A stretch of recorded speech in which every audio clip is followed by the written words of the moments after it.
नमस्कार, स्वागत है आप सभी का गणेश एस्ट्रो हेल्प में। मैं हूं डॉक्टर दिलीप और हाजिर हूं लेकर अगस्त का हॉरोस्कोप, राशिफल, मासिक फल वृषभ के लिए, वृषभ राशि, वृषभ लग्न दोनों के लिए। तो इस तरह से आपकी कुंडली दिखती है इस महीने में। हम बात करेंगे आपके कैरियर की, आपके हेल्थ की, आपकी मैरिज लाइफ की, जॉब की, बिजनेस की, सभी जो जीवन के क्षेत्र हैं सभी के बारे में बातें करेंगे। तो इस तरह की कुंडली है आपकी। प्रथम भाव जो है कुंडली का, जहाँ 2 नंबर लिखा है अगर आपका लग्न है, या फिर जहाँ आपका चंद्रमा है वहाँ 2 नंबर होगा अगर आपकी वृषभ राशि है। तो वहाँ पर कोई ग्रह नहीं है। उससे दूसरे भाव में, नेक्स्ट भाव में राहु और शुक्र हैं। राहु और शुक्र दोनों बैठे हैं मिथुन में। उसके बाद कर्क में जो है बुध और सूर्य, बुध और सूर्य। ये बुध और सूर्य जो है 15 तारीख के बाद सिंह में पहुंच जाएंगे, मतलब कि आपके चौथे भाव में पहुंच जाएंगे। पंचम ग्रह खाली है, छठा ग्रह खाली है। सप्तम, अष्टम में जो है गुरु और केतु हैं। गुरु अपनी ही राशि में है और वक्री हैं। नवम में शनि बैठे हुए हैं अपने ही भाव में, मकर में, वो भी वक्री हैं। दसम खाली है। 11वें भाव में जो है आपके मंगल हैं। मंगल भी 16 तारीख के पास 12वें भाव में पहुंच जाएंगे।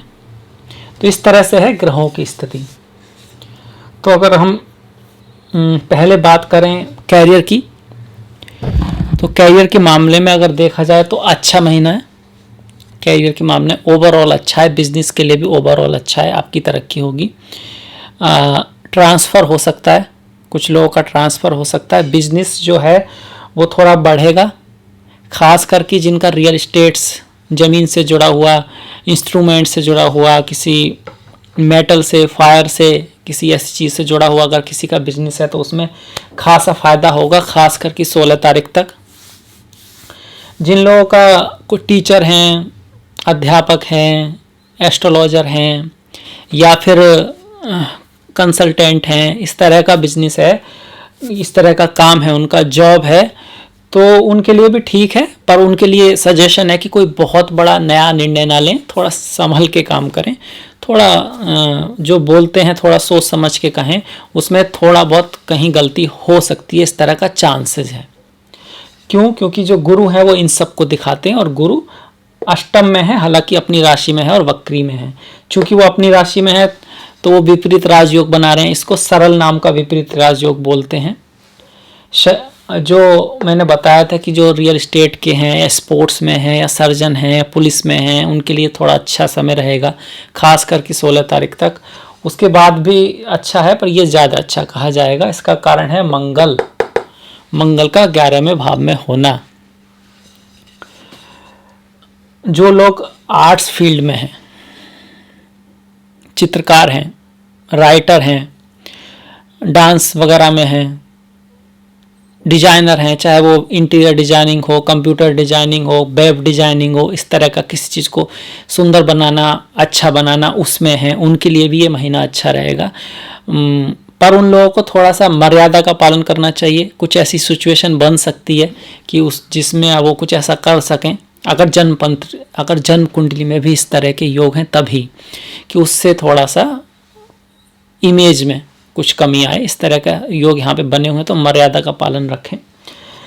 फैमिली के लिए, खास करके जो लोग इस फील्ड में हैं, जो स्टार्स टाइप, मॉडल टाइप हैं, चित्रकार हैं, या किसी ऐसी चीज़ में है जिसका आर्ट से संबंध है, उनको फैमिली में खास कर थोड़ा ध्यान रखना कि फैमिली में कुछ छुटमुट ऐसा आपस में ना बनना, कुछ गलतफहमी होना, इस तरह की बातें फैमिली में हो सकती हैं। पर कार्य के क्षेत्र में, हम कार्य की बात कर रहे हैं, तो उनके लिए भी बहुत अच्छा है। जो लोग सेल्स में है, मार्केटिंग में है, बिजनेस में हैं, उनके लिए बहुत अच्छा समय है, खासकर 16 तारीख के बाद। 16 तारीख से पहले थोड़ा मेहनत ज़्यादा करनी पड़ेगी, थोड़ा भाग दौड़ ज़्यादा करनी पड़ेगी, उसके बाद कुछ थोड़ा रिजल्ट आएगा, अच्छा रिजल्ट आएगा। पर 16 तारीख के बाद उस पहली मेहनत का, और जो आप उस टाइम में जो मेहनत करेंगे, अच्छा कुछ आप नई चीज़ की शुरुआत भी कर सकते हैं सोच समझने के बाद।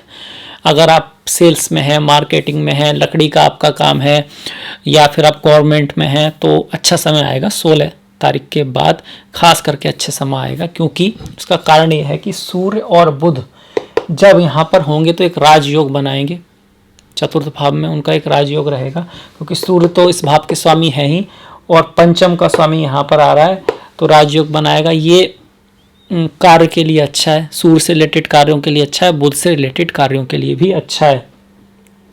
शनि जो है सौभाग्य योग में है एक तरह से, तो क्योंकि 9वें भाव का स्वामी 9 में ही इसमें बैठा हुआ है।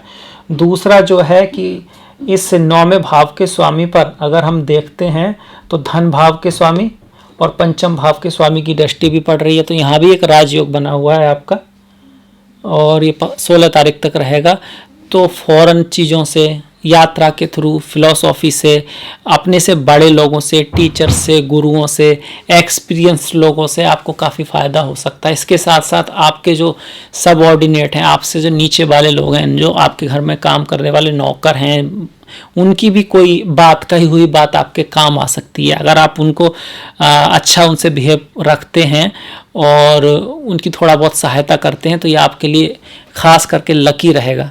16 तारीख तक ये खास करके लकी रहेगा। वैसे तो हमेशा ही शनि को अगर आपको अपने पक्ष में रखना है तो 2-3 बातें होती हैं। एक तो धर्म पर चलना, दूसरा अपने से जो कमज़ोर हैं उनको कभी नहीं सताना, उनके साथ हमेशा अच्छा व्यवहार करना, उनकी जितनी हो सके मदद करना।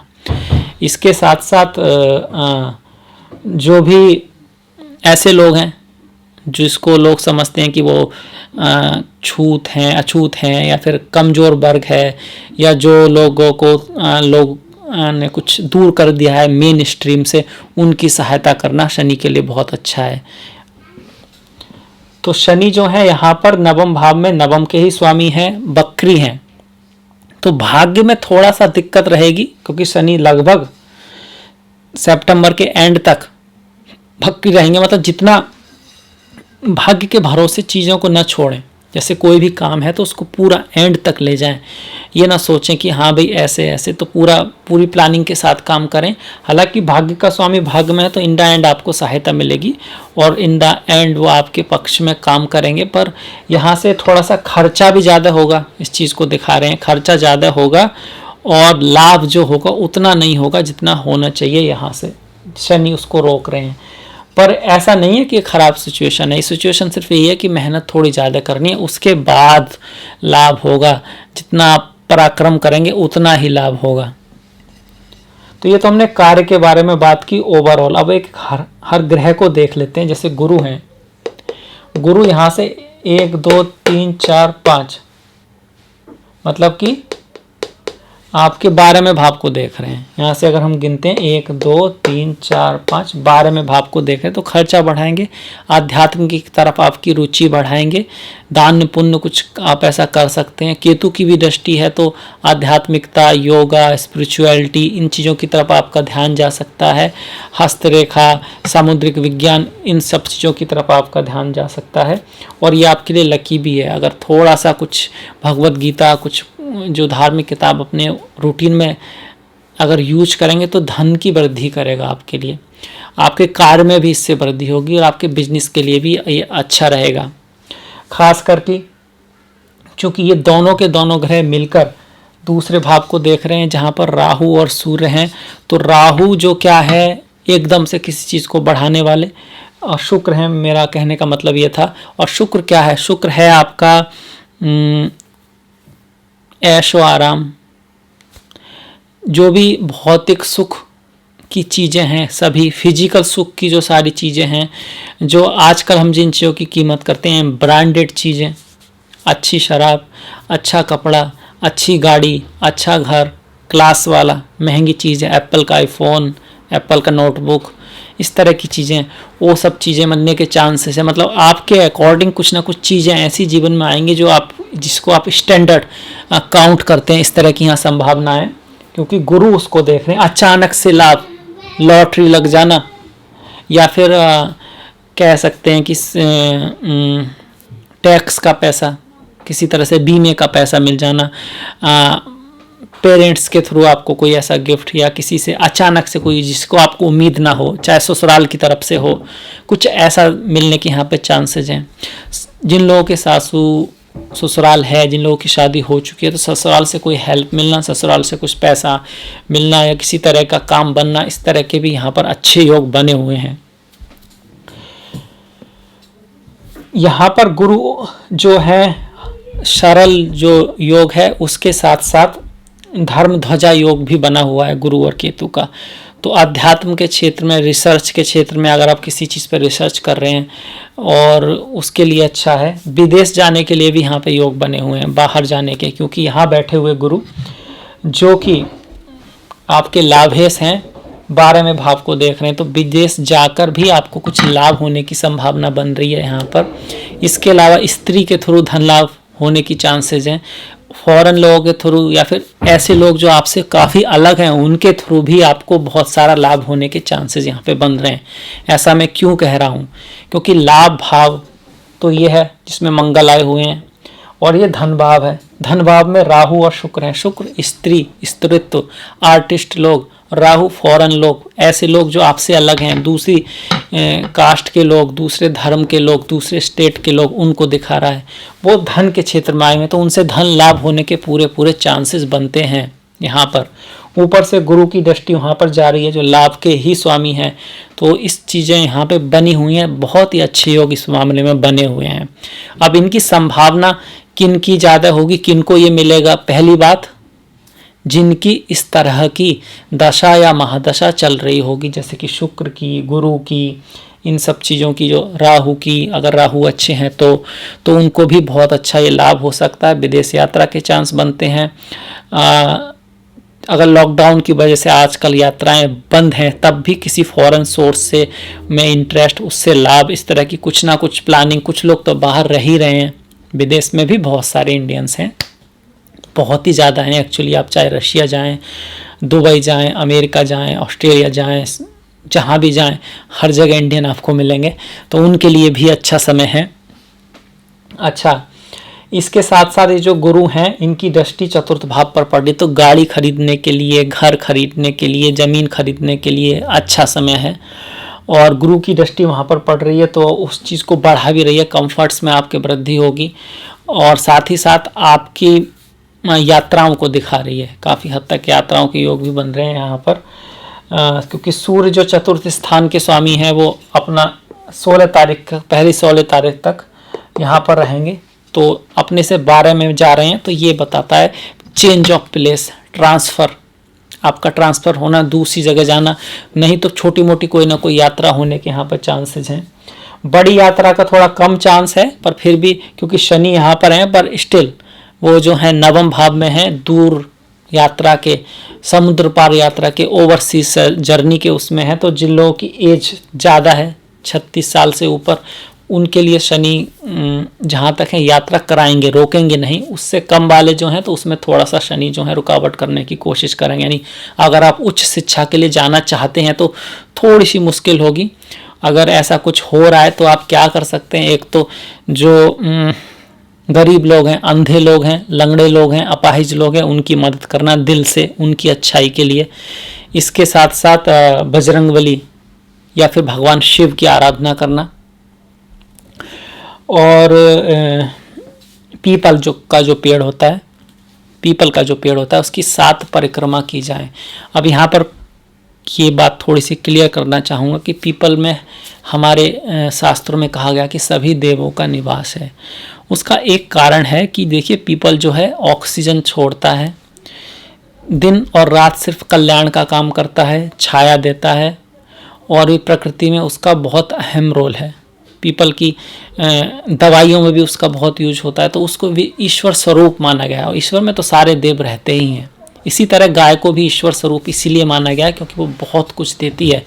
तो हमारे धर्म के अकॉर्डिंग जो सबका करता है, जो सबसे देता है, जो सबका कल्याण करता है, वो ईश्वर समान है। इसी तरह माता पिता को भी ईश्वर का रूप समझा गया है। तो किसी चीज़ को पूरा जाने बिना किसी धर्म पर कुछ लोग जब कुछ कहते हैं, तो वो सिर्फ अल्प ज्ञान की वजह से होता है। थोड़ा सा आइडिया दिया मैंने कि क्यों हमारे यहाँ गाय को, पीपल को इतना सम्मान दिया गया है। उसका कारण है, और भी बहुत सारे कारण हैं, उनमें से एक कारण ये है। अच्छा, इसके साथ साथ अगर हम शनि की दृष्टियों की बात करें तो शनि की दृष्टि मंगल पर पड़ रही है। एक्शन को थोड़ा रोकने की कोशिश करेंगे। एक्शन में थोड़ा सा ये रहेगा कि टाइम पर ना हो, ऐसा कि पहले एक्शन कर दें बाद में सोचें। तो इस बात का ध्यान रखना है, हर चीज़ को सोच समझ के फिर एक्शन लेना है, आलस में नहीं रहना है। अच्छा, आपकी एक बात बता देता हूँ, और बात चली है तो आपके लिए जीवन में बहुत काम आएगी आपके, कि ये जो वृषभ वाले लोग हैं इनमें ताकत, हिम्मत, स्टेमिना गजब का होता है, बैल की तरह, मतलब बहुत जबरदस्त ताकत होती है। पर इनके जीवन में लक्ष्य का होना बहुत जरूरी है। अगर लक्ष्य नहीं है तो ये आलसी हो जाते हैं, और कुछ लोग आलसी समझ भी लेते हैं इन्हें।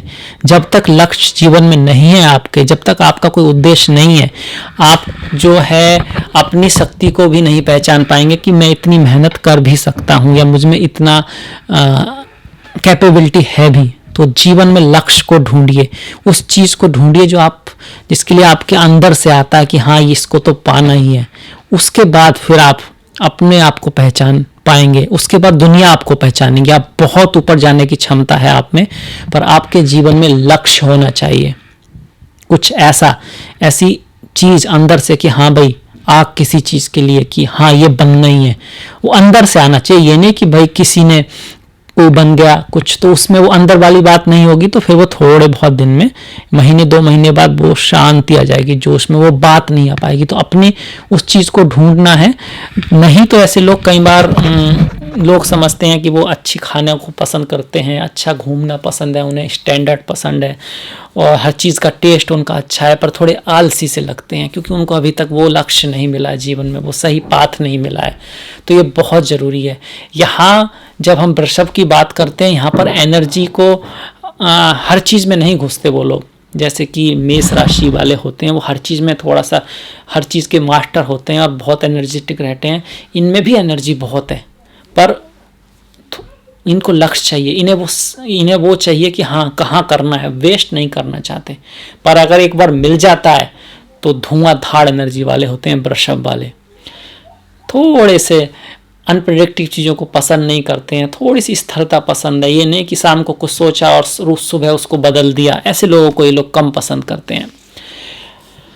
स्पाउस इनका काफ़ी इमोशनल होता है, काफ़ी इनसे अटैच होता है, पर नेचर काफ़ी दोनों का अलग होता है नेचर, तो उसकी वजह से थोड़े से दिक्कत महसूस करते हैं। पर अटैचमेंट एक दूसरे के प्रति रहता है, आकर्षण एक दूसरे के प्रति रहता है, क्योंकि उधर शुक्र हैं तो इधर मंगल हैं, तो हर चीज़ के 2 पहलू हैं। थोड़ा सा मैंने जिक्र किया। अच्छा, इन लोगों को, ये जो वृषभ वाले हैं, इनकी खास बात ये होती है कि लॉयल होते हैं परिवार की तरफ, अपने परिवार को ऊपर ले जाना चाहते हैं। इन 2 तरह के होते हैं इसमें एक्चुअली वृषभ में भी। एक लोग जो अपने को ऊपर ले जाना चाहते हैं, दूसरे परिवार को पूरे को ऊपर ले जाना चाहते हैं। डिपेंड करता है इवोल्यूशन ऑफ द सोल, आत्मा की मैच्योरिटी पर। वो कैसे देखते हैं वो अलग विषय हो जाएगा। तो जो पहले वाले हैं वो सिर्फ खुद का ज़्यादा उनमें थोड़ा सा रहता है। तो कई बार आपने सुना होगा वो सोचते हैं कि तो बहुत सिक्योर होते हैं और सिर्फ अपना आगे बढ़ना, यही नहीं है। दूसरे वृषभ होते हैं जो आपको अपने साथ साथ अपनी पत्नी, अपने बच्चे सभी को सिक्योर करके आगे बढ़ना चाहते हैं। और फिर तीसरा एक लास्ट भी है, जब वो सभी से अटैच हो जाते हैं, मतलब किसी एक से उनका मोह नहीं रहता और वो आगे मतलब ईश्वर की तरफ चाहते हैं। वो भी एक वृषभ का सबसे नेक्स्ट पार्ट है। तो तीनों तरह के गुण वृषभ राशि में मिलते हैं, पर तीनों में ही एक चीज कॉमन है, लक्ष्य। लक्ष्य ढूंढिए अपना, ये आपके लिए खासकर जरूरी है। अच्छा, अगर हम बात करें आपके राहु और शुक्र की, तो जब राहु और शुक्र शुरुआत होगी इस महीने की, तो उसमें थोड़ा सा ये है कि मर्यादा का पालन करना है और घर में मित्रता, प्रेम, आपस में अच्छा रिलेशन बना के रखना है, अच्छे संबंध बना के रखना है परिवार में। क्योंकि जो राहु हैं ये थोड़ा सा कश्मकश ला सकते हैं, थोड़ी सी कुछ ऐसी अनजानी बातें, कुछ ऐसा जो फालतू की बातों में धुएं का पहाड़ बना देना, कुछ फालतू की बातों में आपस में लोग झगड़ सकते हैं, इस तरह की यहाँ पर संभावना है। बाकी अट्रैक्शन स्त्री और पुरुष के बीच, लड़के लड़की के बीच, पति पत्नी के बीच, वो बढ़ेगा। वो बढ़ेगा और चांसेस हैं लोगों को नई एक रिश्ते की शुरुआत होने के। वो इस रिश्ता जो है शादी तक भी जा सकता है बाद में, और फॉरेन लोगों से या अपने से अलग कल्चर वाले लोगों के प्रति लोग आकर्षित होंगे। यहाँ पर इसकी काफ़ी संभावना है। इसके साथ साथ धर्म के प्रति, मोक्ष के प्रति, मृत्यु के बाद क्या होता है, अकल्ट, एस्ट्रोलॉजी, अध्यात्म, समाधि, चक्र, मेडिटेशन, ये सब चीज़ें जो हैं पर कोई भी उन्हें पूरी तरह नहीं जानता है। इसी वजह से लोगों की अलग अलग राय हैं। यहाँ तक कि कौन से चक्र को कौन सा ग्रह डिनोट करता है, इसमें भी दो राय हैं। जैसे कि अनाहत जो चक्र है, कुछ लोग बोलते हैं बुध और दूसरे बोलते हैं शुक्र। तो ऐसे दोनों ही सही हैं। ऐसे जो हैं उन चीज़ों की तरफ आपका थोड़ा ध्यान जाएगा, जाने का चांसेस है, खासकर कि दशा महादशा और आपकी कुंडली में किस तरह के आपकी कुंडली है उस पर डिपेंड करता है।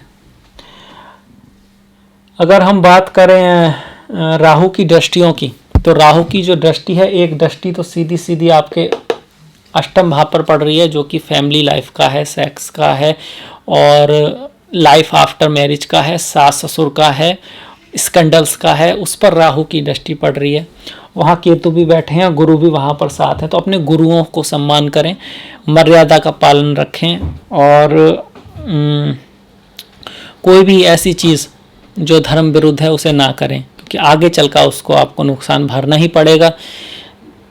क्योंकि कर्म प्रधान विश्व रचि राखा, संसार कर्म प्रधान है। जो करते हैं उसका रिजल्ट तो मिलना ही है, आज नहीं तो कल। जो कल कर चुके हैं उस पर हमारा बस नहीं है, उसके लिए हम पश्चाताप करें सच्चे दिल से और अच्छे कार्य शुरू करें, तो हो सकता है कि ईश्वर माफ़ करें। सिर्फ यही एक संभावना है। अच्छा, यहाँ से जो गुरु की 5वीं दृष्टियाँ 1, 2, 3, 4, 5 छठे भाव पर जा रही है, जो कि अच्छी बात है। छठे भाव पर राहु की दृष्टि रोग ऋण शत्रु से आपको मुक्त करेगी। कोई बीमारी चल रही हो वो ठीक हो सकती है, शत्रु आपके परास्त होंगे, और कोई अपने कर्ज ले रखा हो तो वो उतर सकता है। और अगर आप कोई कर्ज लेना चाहते हैं जो बैंक वगैरह से, तो उसका भी थोड़ा चांसेस है कि वो मिल सकता है। राहु की 9वीं दृष्टि आपके वर्क भाव पर, कार्य भाव पर, प्रतिष्ठा के भाव पर पड़ रही है।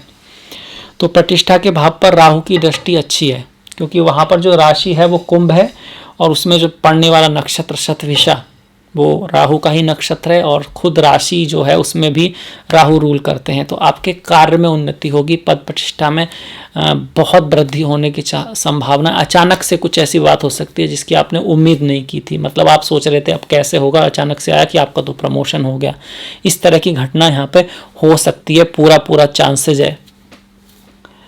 राहु जो है धन के भाव में है, तो धन में थोड़ा उतार चढ़ाव आ सकता है, इस बात का ध्यान रखें। वाणी का खास ख्याल रखें, वाणी थोड़ा से लाभ भी हो सकता है और हानि भी हो सकती है, तो बहुत सोच समझ के बोलें क्या आप बोल रहे हैं।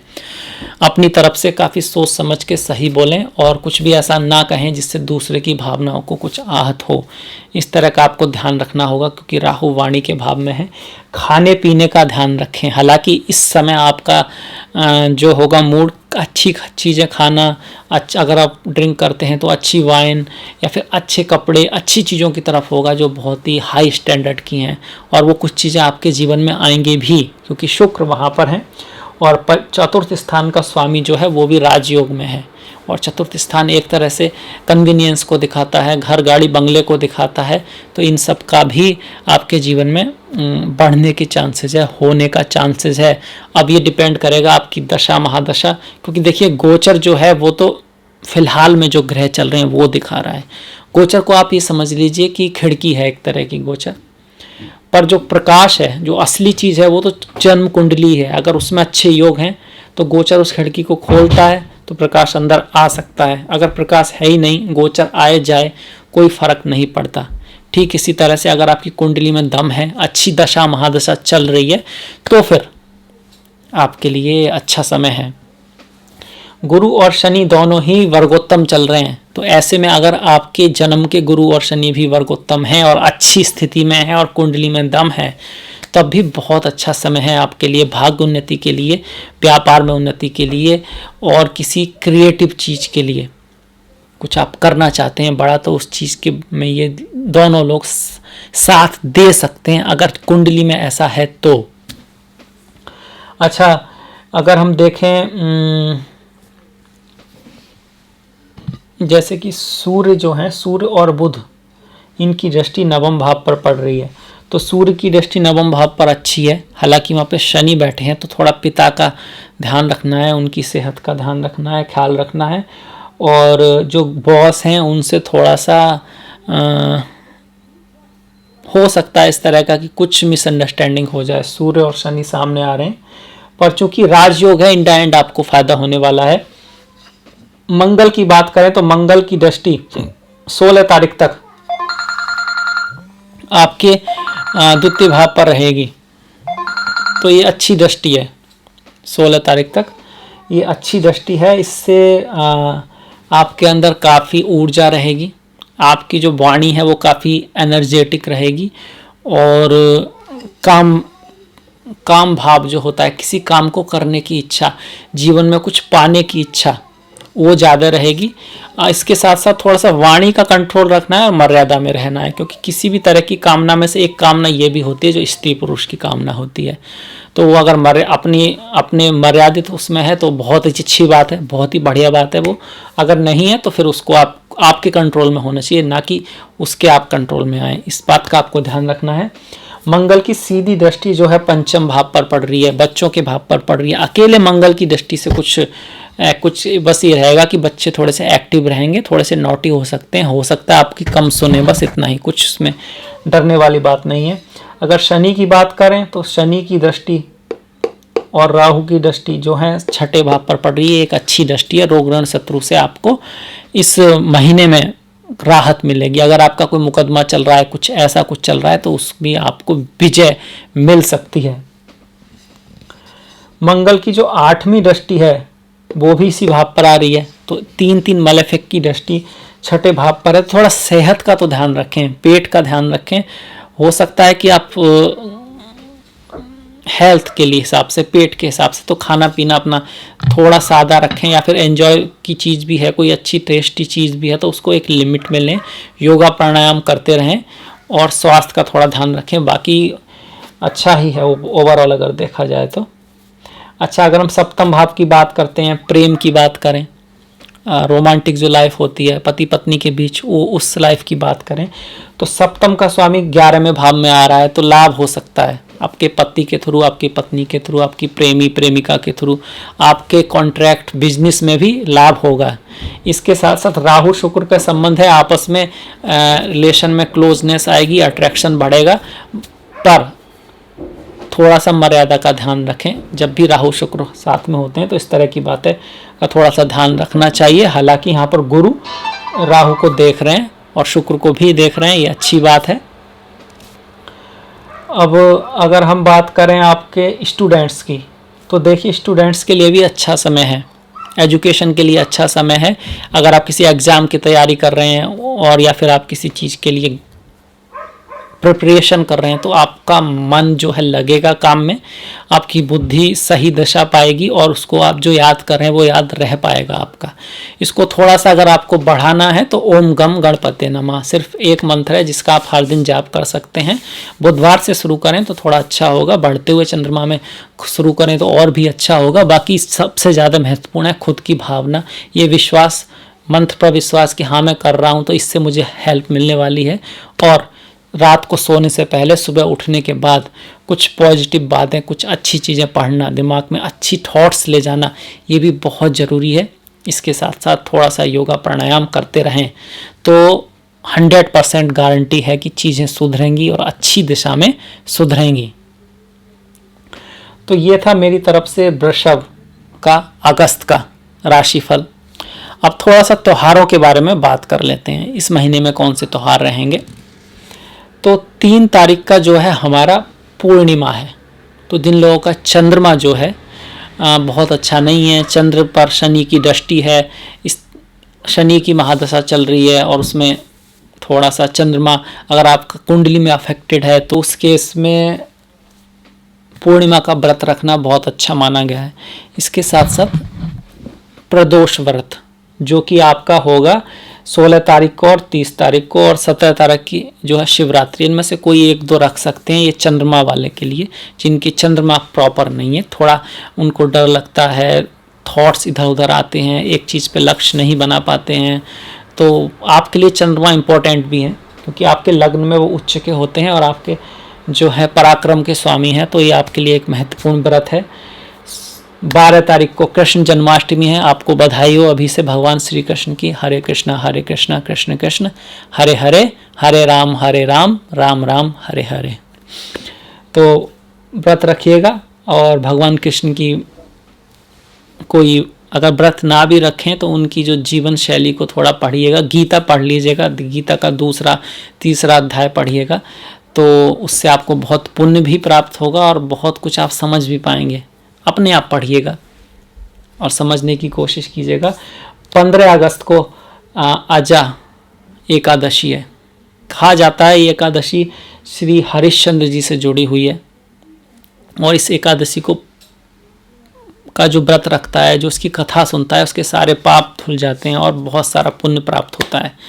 अब यहाँ पर बहुत बड़ा कन्फ्यूजन आता है, उसमें हम लोगों का भी थोड़ा सा कंट्रीब्यूशन है कि हम उसको बताते नहीं है कि ऐसा क्यों लिखा है। एक ही व्रत से अगर सारे पाप धुल जाते हैं तो फिर आपने व्रत किया, पाप धुल गए और आगे से कल से फिर सब अच्छा होना चाहिए, पर प्रैक्टिकली ऐसा नहीं हो पाता है। तो गलती ये है कि व्रत, कोई भी व्रत हो, वो सच्चे मन, सच्चे दिल से और शुभ इच्छा से करना चाहिए सभी के प्रति। अब ये कहना तो आसान है कि सबके प्रति मेरे मन में प्रेम है, शुभेच्छा है और सच्चे मन से मैं व्रत कर रहा हूँ, पर इसके लिए रेडी होना बड़ा मुश्किल है। जो कर लेगा एक दिन के लिए तो बहुत बड़ी बात होगी, व्रत तो 1 घंटा भी इस स्थिति में आना बड़ा मुश्किल होता है। कभी कभी लोग शमशान में इस स्थिति में आते हैं, वो भी सभी नहीं, कुछ लोग, कि सभी के प्रति एक भाव, प्रेम भाव हो जाना, उसमें वैराग्य में आकर, तो उससे जो उस भाव में रहकर जो पूरे दिन व्रत कर लेगा, उसको तो वो काफ़ी हद तक जो है रियलिटी के पास पहुंच जाएगा, उसका ईगो लगभग ख़त्म हो जाएगा। ऐसे इंसान को तो ईश्वर उसके पापों से मुक्त कर ही देंगे, क्योंकि उसके अब कर्म बचे ही नहीं है, वो मोक्ष का हकदार हो गया इस तरह से। दूसरा, इससे जुड़ी हुई जो कहानी है, अगर आप हरिश्चंद्र जी की कहानी पढ़ते हैं तो इतनी करुणा भरी, इतनी महान कहानी है, अगर आप उसको सही एसेंस में ले पाएँ, समझ पाएँ कि उस कहानी को जो सुनने का मतलब ये हुआ कि सुनना नहीं कि सुनने का मतलब है आप उसको समझ गए, उसको आपने जीवन में उतार लिया, तो फिर आपके तो सारे पाप धुलने ही हैं। पर वो कार्य जितना आसान दिखता है उतना आसान है नहीं। ठीक उसी तरह जैसे भगवान कृष्ण कहते हैं कि कर्म योग की साधना तो क्षणों में हो जाती है।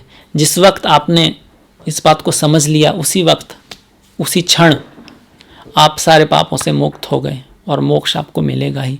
पर जितना आसान है उतना, जितना दिखता है उतना है नहीं। समझने वाले समझ गए होंगे।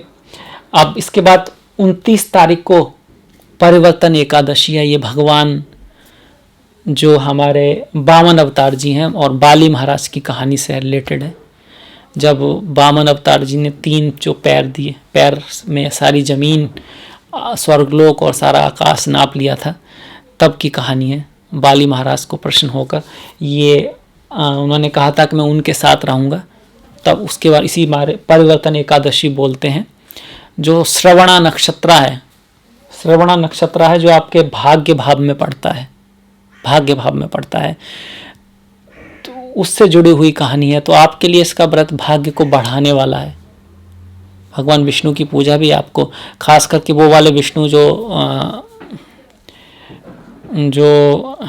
जो कि शेषनाग पर जो लेटे हुए रहते हैं, वो वाले जो विष्णु जी की जो है, वो आपके लिए बड़ा मतलब भाग्यशाली तस्वीर है। आप उसको घर पे भी लगा सकते हैं। 19 तारीख को अमावस्या है। अमावस्या स्पेशली जो होती है पूर्वजों के लिए, शनि राहु इनका अगर आप पर शुभ नहीं है, उसके लिए अमावस्या का व्रत, उस दिन दान पुण्य करना, ये सब उसके लिए अच्छा माना जाता है। अपने पूर्वजों के लिए पितृश्राप अगर किसी की कुंडली में है तो उसके लिए भी है।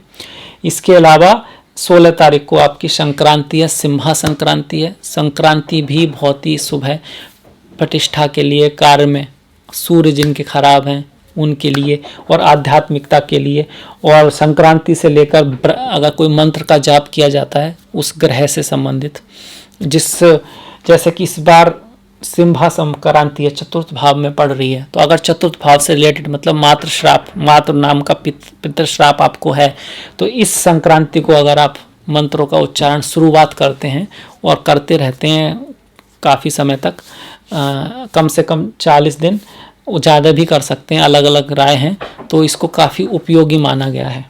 तो ये था मेरी तरफ से वृषभ राशि, वृषभ लग्न के लिए इस महीने का मासिक फल, राशिफल। अगर आपको पसंद आया प्लीज़ लाइक कीजिएगा, शेयर कीजिएगा, घंटी वाला जो बटन है उसको दबाना मत भूलिएगा। कोई क्वेश्चन है तो पूछिएगा, कोई भी सार्वभौमिक क्वेश्चन ज्योतिष को लेकर है तो आप ज़रूर पूछिएगा। और इसी के साथ मैंने जो अपना जो डिस्क्रिप्शन है उसमें लिंक दिया हुआ है फेसबुक का, इंस्टाग्राम का, आप चाहें तो फॉलो कर सकते हैं, चाहे तो लाइक कर सकते हैं। मिलेंगे फिर नेक्स्ट वीडियो में, तब तक के लिए नमस्कार।